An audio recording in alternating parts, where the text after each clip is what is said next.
Сыртта жүрген бауырлардың бір бөлігі, әсіресе жастар ассимиляцияға түсіп, ана тілін ұмытып барады. Біз бұған ара түсуге тиіспіз. Үкімет шетелдегі қандастарымыз ықшам орналасқан өңірлерде олардың ана тілінде білім алу мүмкіндіктерін қарастыру керек. Қысқа мерзім ішінде қазақ диаспорасын гуманитарлық бағыттағы әдебиеттермен, оқулықтармен, әдістемелік құралдармен қамтамасыз етуді тапсырамын. Қазақстанда әлем елдеріндегі қандастарымызды қолдау үшін 2018 жылы Отандастар қоры құрылған болатын. Сол сәттен бастап өз қызметіне белсенді түрде кіріскен қордың қолдауымен шетелдегі қазақтар үшін 12 мемлекетте ана тілінде сабақ оқытатын онлайн сыныптар ашылды. Шетелдегі қандастарымызға қазақ тілін онлайн форматта үйрету ағымдағы жылдың ақпан айынан бастап қолға алынды. 12 мемлекеттен 835 қандасымыз қатысты. Оның ішінде 210-ы қазақ тілін толық меңгерді деген, жақсы біледі деген арнайы сертификаттармен марапатталды. Соңғы 3 жылда қандастарымыз үшін 3000-нан астам шара өткен. Сонымен қатар қазақ тілін оқыту үшін түрлі үйірмелер, лагерлер, жиындар ұйымдастырылған. Бұл жұмыс жүйелі түрде жалғасын табуда. Мен осы Бельгия корольдығында тұрамын. 20 жылдан астам уақыт болды. Тұратын қаламыздың аты Антверпен. Осы ұзақ уақыт тұрсақ та біз тілімізді ұмытпадық.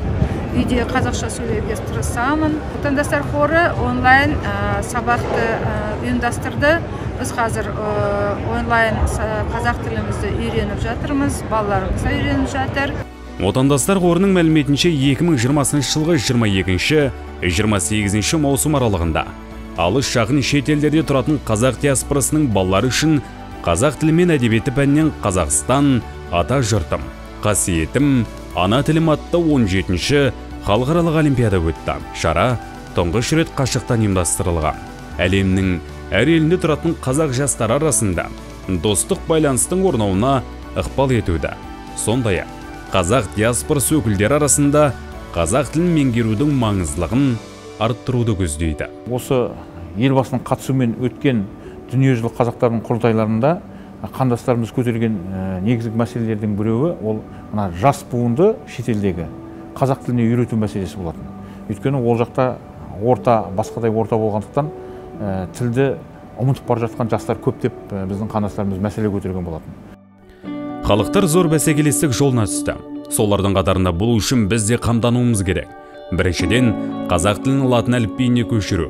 Бұл ана тіліміздің жаһандық ғылым мен білімге кірігуі, әрі әлем қазақтарының рухани тұтастығын қамтамасыз ететін бірегей қадам. Мұны айтып отырған себебім, қазір ТМД аумағындағы қазақтар кирилл әріптерін, Қытайдағы қандастарымыз төте жазуда, батыс елдеріндегі бауырлар латын әліпбиін қолдануда. Бәріміз сөйлескенде тіліміз бір болса да, оқығанда 3 түрлі болып шығады.